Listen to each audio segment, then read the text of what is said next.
Dalam pertemuannya dengan Presiden Joko Widodo di Istana Bogor pada Senin 24 Oktober kemarin, Perdana Menteri Palestina Muhammad Shtayyeh mengharapkan dukungan Indonesia atas tindakan yang dilakukan Israel terhadap negaranya. PM Shtayyeh dalam pernyataannya menjelaskan tindakan aparat Israel yang telah membuat lebih dari 170 orang meninggal dunia dan ribuan lainnya dipenjara serta terluka.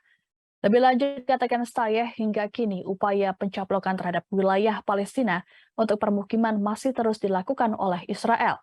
Menurut Shtayyeh, upaya tersebut dapat menghalangi tercapainya solusi dua negara.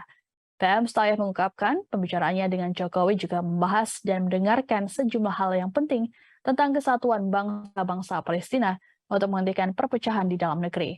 Dalam kesempatan tersebut, pria berusia 64 tahun itu juga berharap agar Indonesia menyampaikan pesan dukungan terhadap Palestina di KTT G20 yang akan digelar di Bali pada November mendatang. Sementara itu, Presiden Jokowi dalam keterangannya menyatakan bahwa Indonesia mendukung Palestina menjadi anggota penuh di PBB. Menurut Jokowi, Indonesia dan Palestina memiliki kedekatan. Terlebih Palestina adalah termasuk negara yang mengakui kemerdekaan Indonesia. Adapun selain menggelar pembicaraan bilateral, Indonesia dan Palestina juga menandatangani MOU teknik kooperasi pengelolaan obat dan makanan.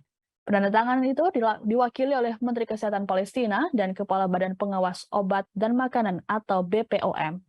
Selain itu, kedua negara juga menekan MOU Humanitarian Aid dalam penanganan COVID-19.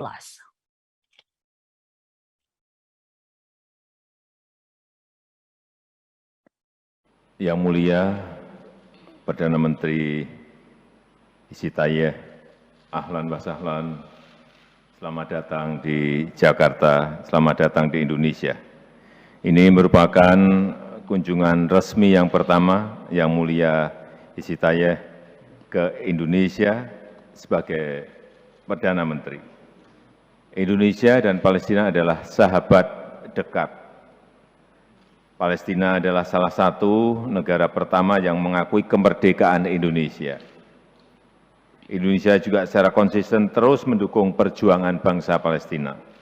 Dalam pertemuan tadi ada beberapa hal yang kita bahas. Yang pertama, kesatuan dan perjuangan bangsa Palestina. Dunia saat ini sedang menghadapi tantangan yang luar biasa dan tantangan lama, yaitu penyelesaian masalah Palestina belum juga berhasil diselesaikan secara damai dan adil. Dukungan internasional terhadap perjuangan Palestina perlu terus didorong, dan saya tekankan pentingnya kesatuan di antara bangsa Palestina. Sejarah Indonesia menunjukkan bahwa kesatuan Indonesia lah yang membawa Indonesia dapat merebut kemerdekaan. Oleh karena itu, proses rekonsiliasi perlu terus didorong, dan Indonesia siap memfasilitasi rekonsiliasi faksi-faksi yang ada di Palestina. Saya juga menyampaikan dukungan Indonesia agar Palestina menjadi anggota penuh di PBB. Yang kedua, terkait kerjasama ekonomi. Saya gembira perdagangan kedua negara terus meningkat. Pada Januari sampai Juli tahun 2022 naik 21,28% dibanding tahun lalu.